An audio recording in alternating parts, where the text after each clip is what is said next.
one day, when I was visiting a Planned Parenthood in Texas a few years ago, a young girl walked up to me and asked me if I'd like to be a part of her project in which women share their stories of abortions. I sort of jumped. I haven't had an abortion, I told her.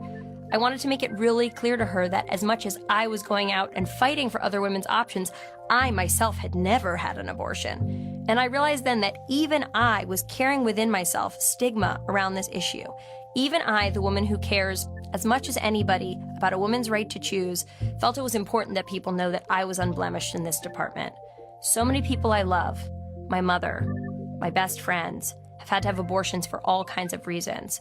I feel so proud of them for their bravery, for their self-knowledge, and it was a really important moment for me then to realize that I had internalized some of what society was throwing at us, and I had to put it in the garbage. Now I can say that I still haven't had an abortion, but I wish I had. Joining me now is history professor and author of Obama's America, A Transformative Vision of Our National Identity, Ian Reifowitz. Ian, good to see you. Always good to be here, Liz. Ian, this is quite the touchy topic. It's been making the rounds. It's been trending all over social media. But let's get right to this question of the day. And I want to hear your take on it because, in my opinion, it's a sickening comment to make. But why would actress Lena Dunham say she's never had an abortion, but she wishes she'd had one? Because she's a moron, Liz. It's an incredibly stupid thing to say, and it is something that's frankly indefensible. I read the quote. I read her apology. I think it was heartfelt. I think she was trying to make a point. It's a point that's not an illegitimate point to make, but it was an incredibly stupid thing to say. Look, I've never been in that position. I've never even been a woman of any kind, so I can't tell you what it's like to feel any of the things that people who are going through that situation feel. But I think it's just disrespectful. I have a lot of respect for people who hold positions on both sides of the abortion debate. I think it's, for the most part, I'm not talking about elected officials, but just regular people, they hold their positions sincerely, and a comment like that just has no place. No, and I agree with you. I think that's a pretty good analysis. I agree. I mean, I have friends who are pro-abortion, friends who are pro-life. It is. Most people, I think, take it very seriously if they choose to have an abortion. Whether or not I agree with it, they don't take it as lightly. And I guess when I heard this, I wondered where the outcry was from many Democrats, where the outcry from Planned Parenthood, Cecile Richards, NARAL, Emily's List, where their comments was. You'd think they'd be the first to jump in here because this is not how they're purporting abortion to be. Well, look, I don't know how many hours or days ago this comment was made. I think it's generally accepted that the person who makes the comments has to apologize. She has apologized. Hopefully she's learned that you have to think about things a little more carefully. I wouldn't call Lena Dunham representative of the abortion rights movement. She doesn't hold any elected position. I'm not even sure if she's the most popular member of her own show's cast. She's just an actress and a writer.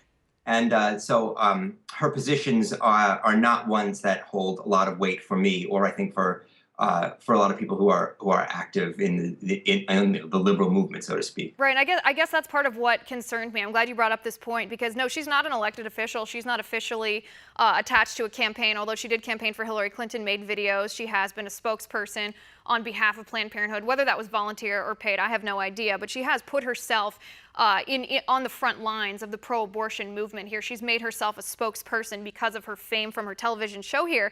And I guess my concern is that she's exposing that she's not an outlier here, that she's exposing the Democratic platform on abortion, that we've come away from Bill Clinton's safe, legal, but rare type mantra, and that we've taken abortion to a whole different level of monstrosity here, where it's not just a tragedy, it's not something that happens once in a while, safe, legal, and rare, but now it's celebrated, it's glorified, that people like her are desiring of it.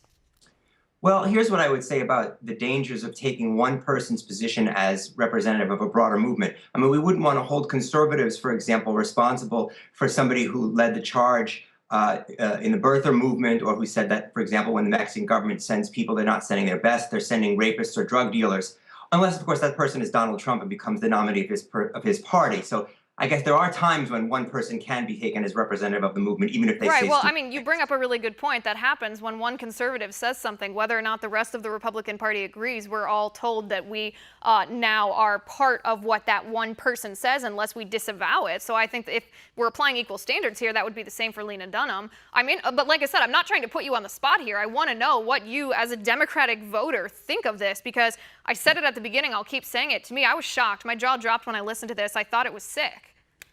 Well, I told you that I agreed with you on that. And if and when Lena Dunham becomes the Democratic nominee for president, I think we'll have to have a different conversation about who's responsible for what. For now, she's one person. I can't imagine she took any money from Planned Parenthood to be a spokesperson or do whatever it is she did for them, given that she's donating to them and has millions of dollars. So I suspect it was a volunteer position.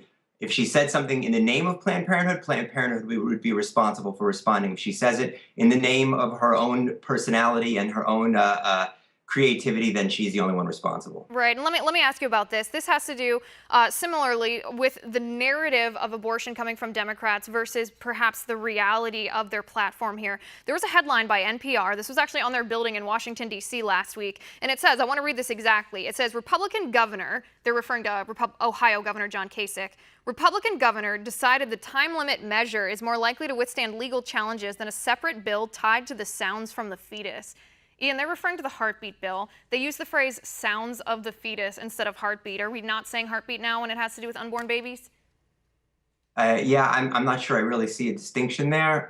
But more importantly, I think you're talking about a very cynical ploy to pass a bill that would have zero chance of getting past any court. You're talking about a bill that would outlaw abortion at 6 weeks of a pregnancy. Most women don't even know they're pregnant at 6 weeks. I know that much.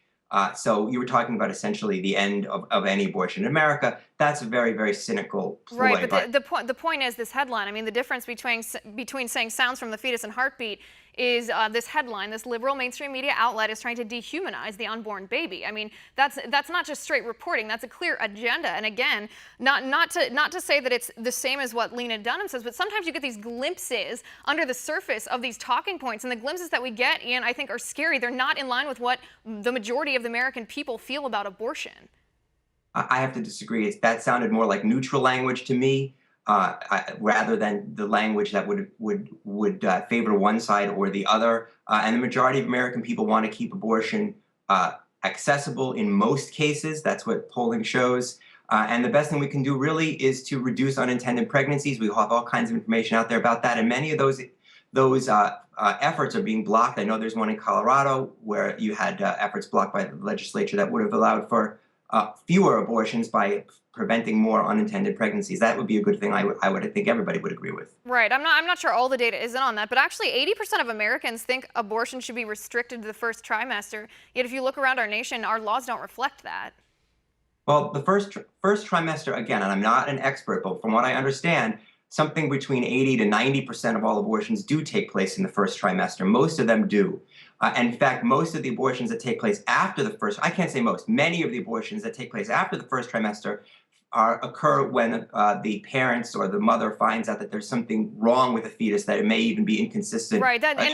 To survive. Right. That's actually a common misconception of late-term abortions, those that happen after 20 or 25 weeks. Only 3% have to do with rape, incest, life of the mother, or fetal abnormality. It's a talking point that Democrats use to try to keep it legal, but truly 97% of late-term abortions are just because the mother wants to abort the baby. There's not an issue with the child. Not that that's a good justification for ending the life of an unborn child who's viable, but that talking point, I think, is seen its day. I'd have to check on that. There are no abortions after 25 weeks in this country, so I think maybe there are in 8 states. Abortion up until the day before birth is legal. No, that's just not true. It is true. No, that's what Donald Trump tried to say in the debate. And there are no legal abortions where a fetus is ripped out at the 9th month. We'll both have to go back and check our data. But please do, and I encourage our viewers to look this up too, because again, if this is what the majority of Americans believe, we need to know the truth about this. Because I think 80% of Americans, I don't know if you agree with this, 80% of Americans think abortion should not be happening after the first trimester, and they are happening. There's a great number, in fact, that are happening, particularly in states like New York or in states like Arizona. It's tragic. Ian, unfortunately, they're telling me in my ear that I'm out of time, but thank you so much for a great discussion as usual.